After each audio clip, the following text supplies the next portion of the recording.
আজি দীঘলীপুখুৰী পাৰস্থিত সিদ্ধিনাথ শৰ্মা ভৱনত ৰাষ্ট্ৰবাদী কংগ্ৰেছ দল শৰদ পাৱাৰ গোটৰ অসম ৰাজ্যিক সমিতিৰ এখনি কাৰ্যনিৰ্বাহক সভা অনুষ্ঠিত হয়। উক্ত সভাত আগন্তুক দিনত দলটোৱে কেনেধৰণৰ কাৰ্যপন্থালৈ আগবাঢ়ি যাব তাৰ বিষয়ত বিশদভাৱে আলোচনা কৰা হয়।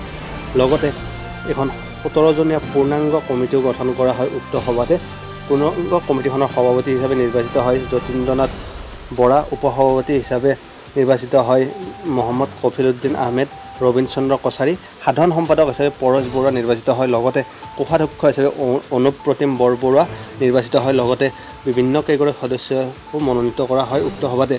লগতে উক্ত সভাত আগন্তুক দিনত দলটোৱে কেনেধৰণৰ কাৰ্যপন্থালৈ অসমত কাম কৰিব আৰু দলটোক আগবঢ়াই লৈ যাব সেই বিষয়ে বিশদভাৱে আলোচনা কৰা হয়। আহক এতিয়া জানো আহকচোন দলটোৱে কেনেধৰণৰ কাৰ্যপন্থা গ্ৰহণ কৰিব। সাধাৰণ সম্পাদক পৰশ বৰুৱাৰ মুখেৰে।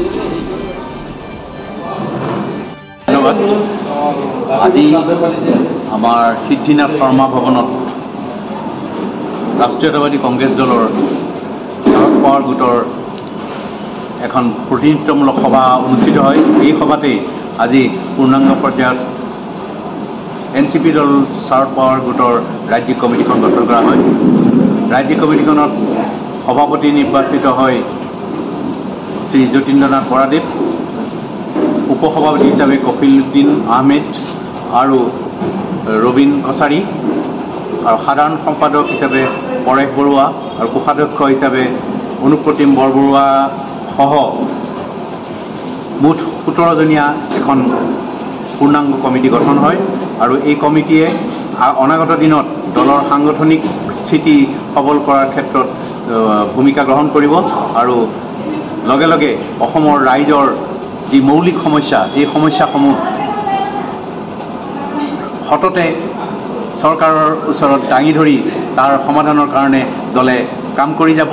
আৰু দলে শৰদ পাৱাৰৰ নেতৃত্বত যি বিৰোধী ঐক্যমঞ্চ বা তথা ইণ্ডিয়া এলায়েন্স গঠন হৈ আছে গোটেই দেশতে, তাত মহাৰাষ্ট্ৰত এইবাৰ আমাৰ শৰদ পাৱাৰৰ দলে যথেষ্ট ভাল ফল দেখুৱাইছে, লাক্ষাদ্বীপতো দেখুৱাইছে।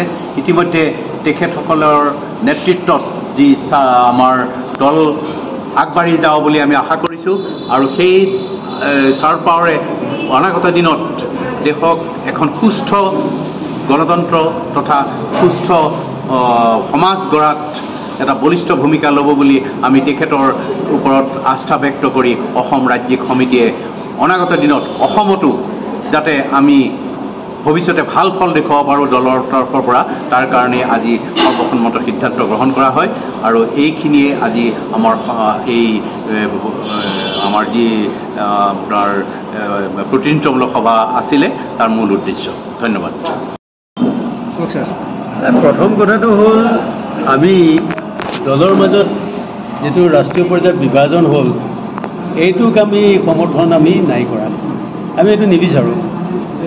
আৰু আমি আশা ৰাখিছোঁ যে যিহেতুকে এই বিষয়টো সুপ্ৰিম কোৰ্টত বিচাৰাধীন হৈ আছে, সুপ্ৰিম কোৰ্টৰ পৰা এটা ন্যায়সংগত আদেশ আমি পাম। আৰু আমি ভাবোঁ যে শৰদ চন্দ্ৰ পাৱাৰৰ নেতৃত্বত যি NCPৰ দল, এই দলে স্থিতি লাভ কৰিব আৰু জয়লাভ কৰিব। সেইকাৰণে আমি তেওঁলোকক সমৰ্থন কৰোঁ।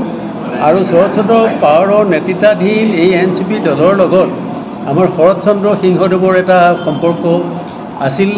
তেওঁলোকৰ নীতি আদৰ্শৰ আধাৰত আমি অসমত এই দলটো গঠন কৰিছিলোঁ। আমি বহুতেই জন্মলগ্নৰ পৰা মই নাই যদিও আমাৰ বহুতেই জন্মলগ্নৰ পৰা থকা মানুহ আমাৰ লগত এতিয়া জড়িত হৈ আছে।